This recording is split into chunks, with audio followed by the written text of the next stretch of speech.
Good evening and a very warm welcome to First Issues.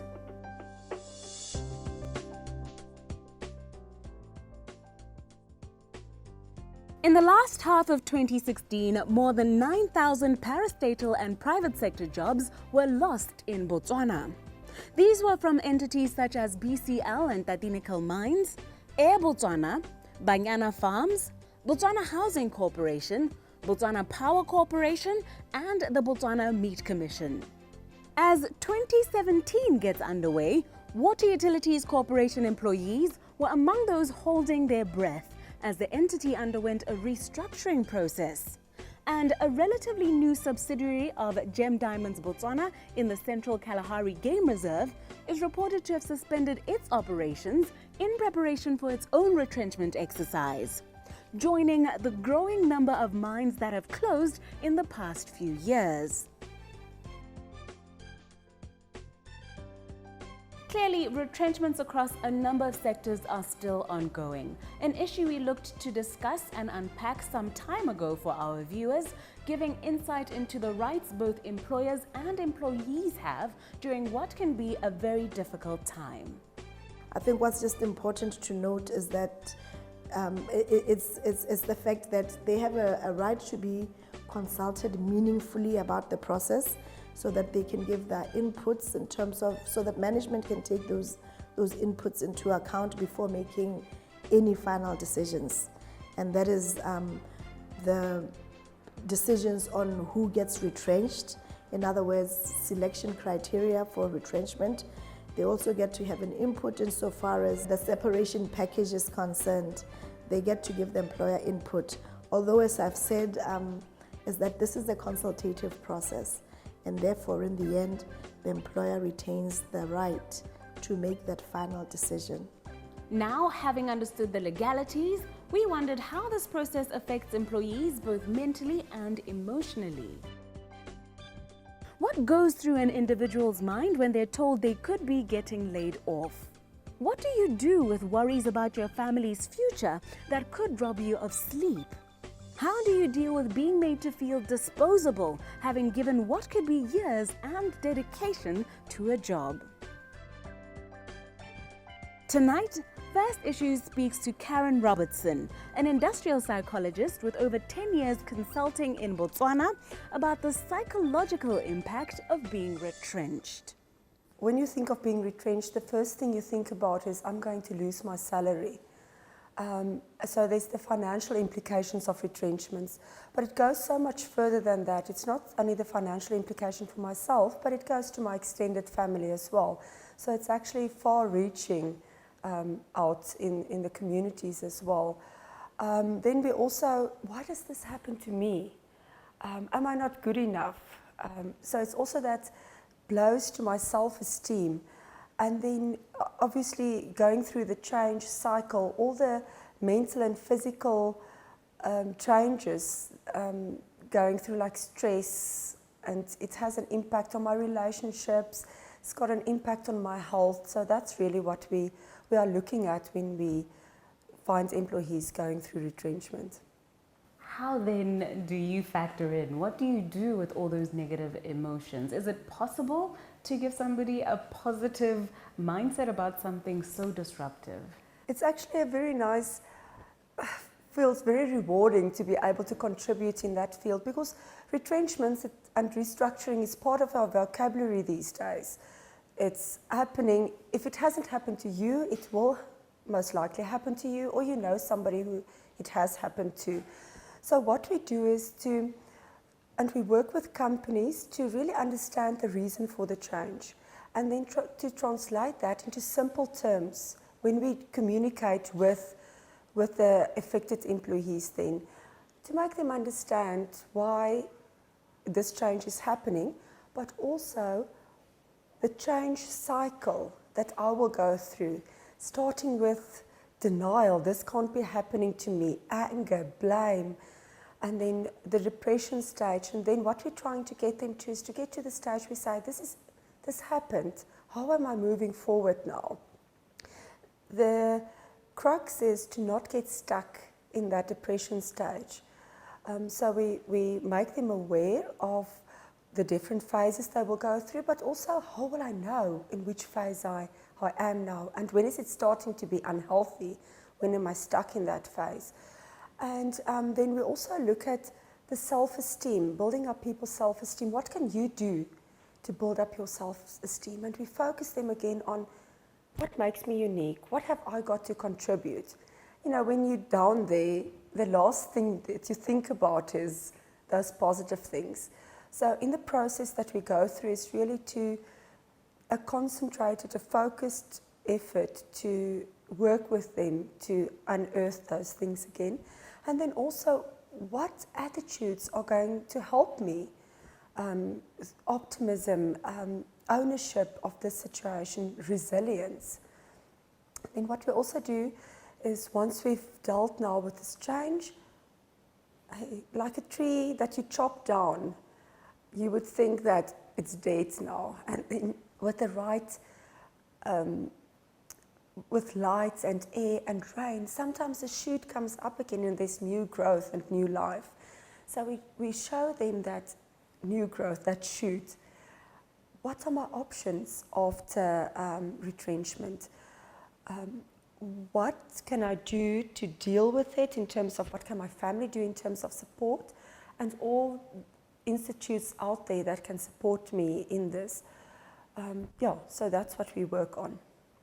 You mentioned stages that somebody who has lost their job goes through. Could you please name them for us and explain a little bit? First of all, when you hear that announcement or you get that letter, it's not happening. Okay. We've heard rumors, it can't be happening. That's your first stage, it's the denial. Maybe in 2 weeks they will change their mind, or we've heard that somebody is going to come and invest in and rescue the company, or so that's the denial phase. And after that, you're going to anger. Really, how could you do this to me? So it's anger towards myself. How didn't I see this coming?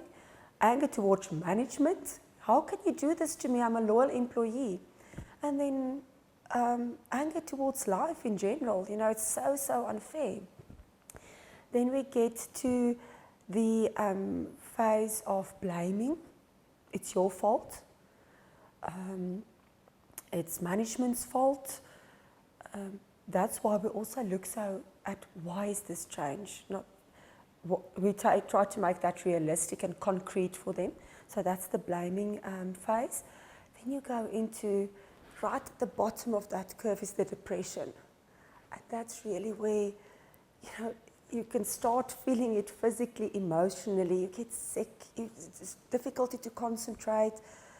We all know the depression, we are familiar with signs of depression. And so the crux is to not get stuck in that phase. Then we get to the acceptance phase. This has happened. What do I do now?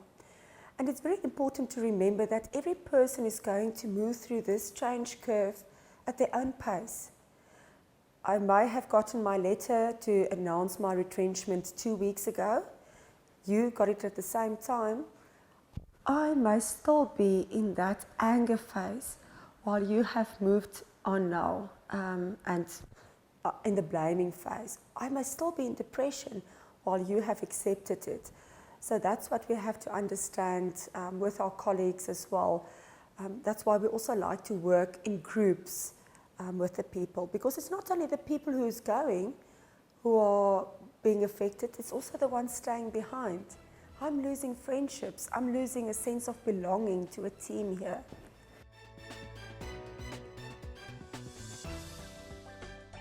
Welcome back to First Issues as we continue our conversation with industrial psychologist Karen Robertson about the psychological impact of retrenchment. How then do friends and family and those around people going through this difficult time support them? What advice do you have for them? First thing that people tell me when we talk about friends and family, they say, there's that sense of embarrassment. Now I've lost my job. I lost my income. How my wife has to support us now, or now we've only got one income. And different people deal with it differently. Some people would prefer to talk. I get it off my chest, I want to talk to you about it.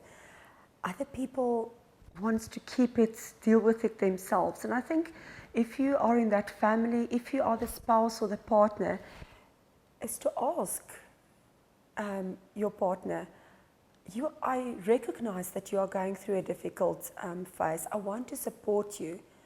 What do you require from me?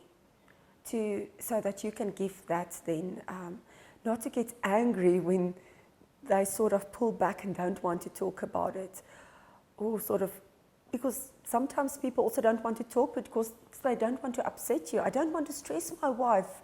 You know, I'm here as the rock. Yeah, as the rock.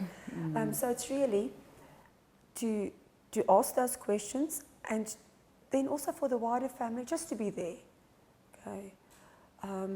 Demands, you know, financial demands is obviously going something that you will put on the back burner for now. And then also what is very important for families to do is now to, as a team, we have to relook our budget. Now we have to look at our finances differently, and that can only be done as a team. You mentioned that the services you offer in particular are quite holistic. It's not just about the emotional and mental counseling. You do go to helping people in the accepted stage take on the next stage of their life. Could you please explain and unpack that element? When we look at the acceptance part, what am I going to do with my money now? What am I going to do with the next part of my life? Then we look at the different options. Some people say, oh, I'm going to start my own business. Then we work with them and say, what does it require? What is my money personality? Am I very prone to looking at business opportunities or the quick fixes? And then we caution them towards the dangers, looking at my personality and just starting a business. So we try to help them to say, what do I have to be sure of?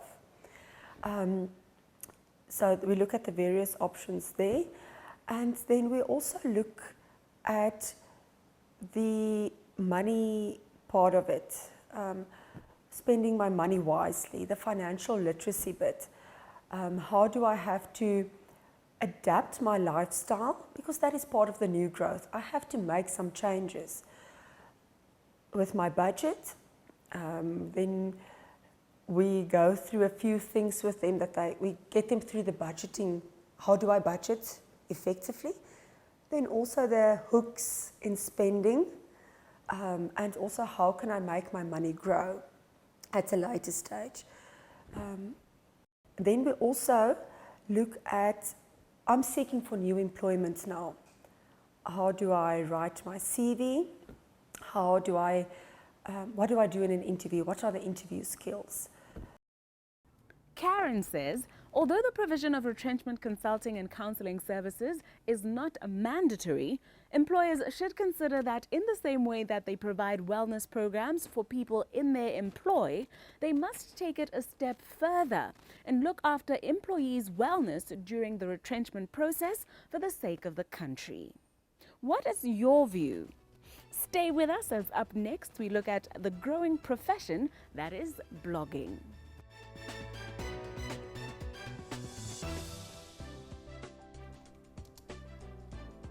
Welcome back to First Issues. We are well and truly within the information or digital age.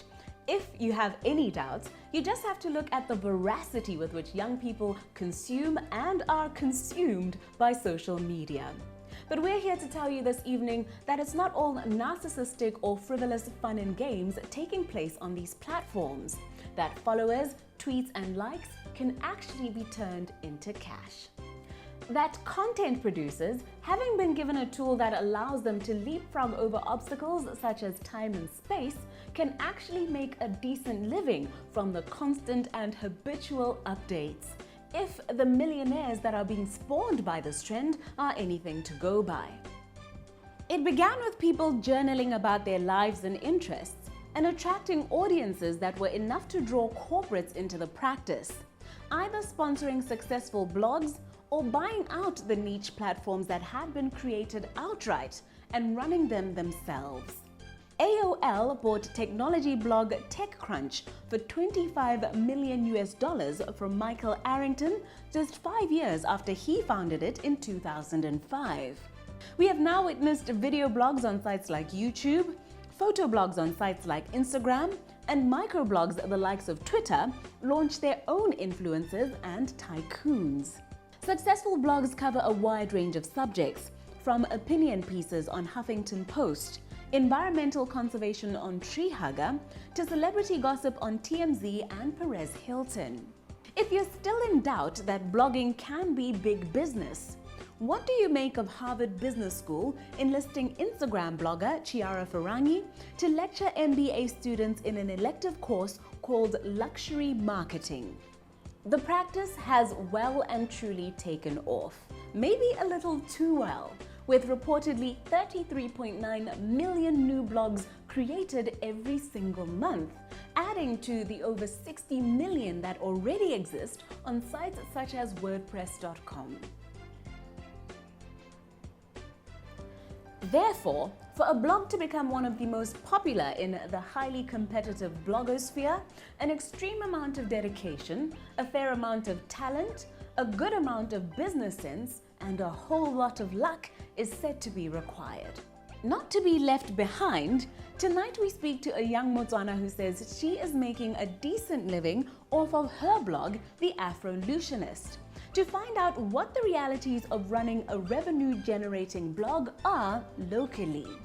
Mabato Motsamai is a 25-year-old who says she discovered a gap in terms of African developmental stories written by Africans while working as a journalist, and used her experience to monetize her passion in the form of a blog a few years ago. She tells us how The Afrolutionist is currently run. From the beginning, I've always been a passionate writer, and I've always been passionate about issues around the continent and issues just globally. And I had an opportunity to be a trainee journalist for a magazine called The Business Leaders, and that was in 2014.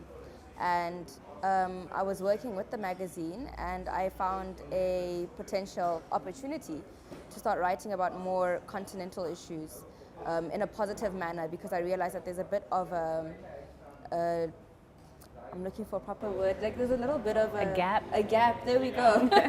Yeah. A gap in positive news or developmental news and stories that are relating to African development.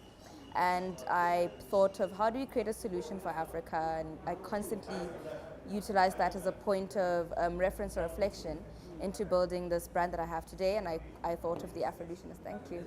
I thought of The Afrolutionist as a solution, an African solution in terms of the media outlook. And then I started researching into how to create a blog, an effective blog, how to gain followers and gain traction. So I put that all in perspective, and then I contacted a few friends of mine for branding, who can assist with branding, graphic design, and a few contacts for who can assist with content, because I wanted to talk about different sectors in African development, in economics, in social politics, and in the arts. And yeah, that's how I formulated the blog today.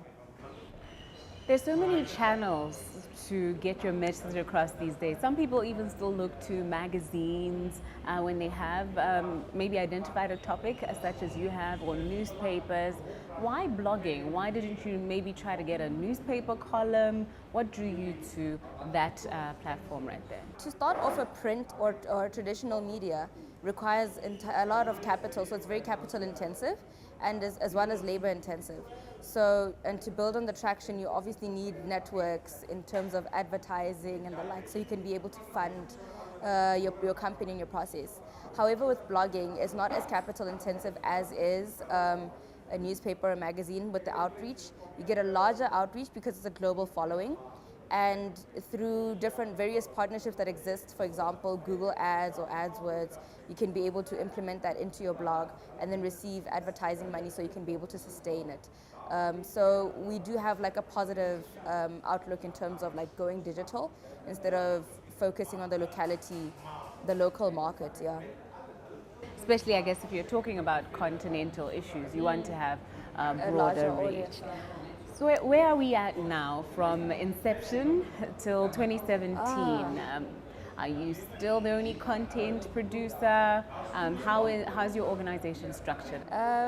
Now, because I guess blessings of traction and the fact that the market does exist, we have managed to open a portal to more bloggers who contribute on a part-time basis and a larger global following, as well as more opportunities for the blog.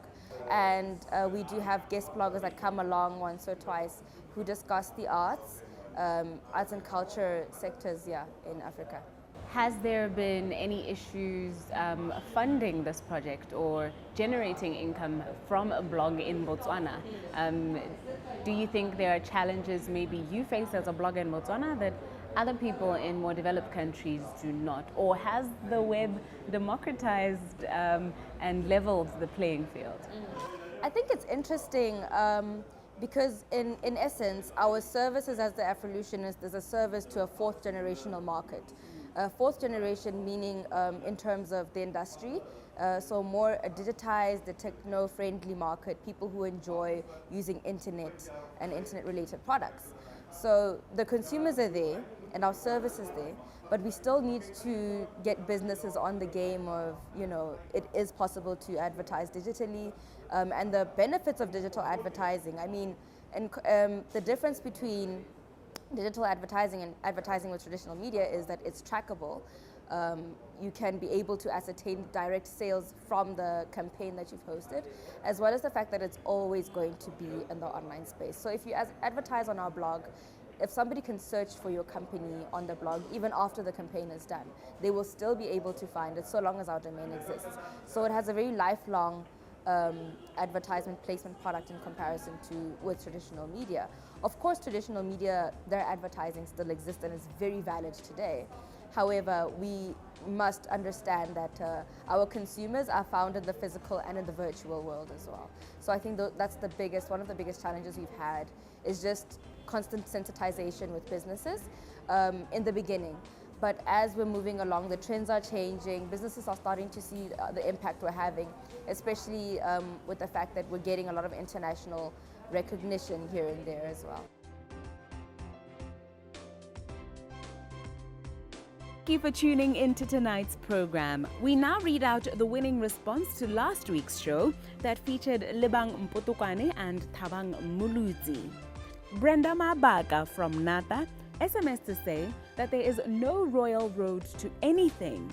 One thing at a time, all things in succession. That which grows fast withers as rapidly. That which grows slowly endures. We conclude with that poetic response to our guests' career stories. With that, it's good night from me, Nameto Samakula, and the team.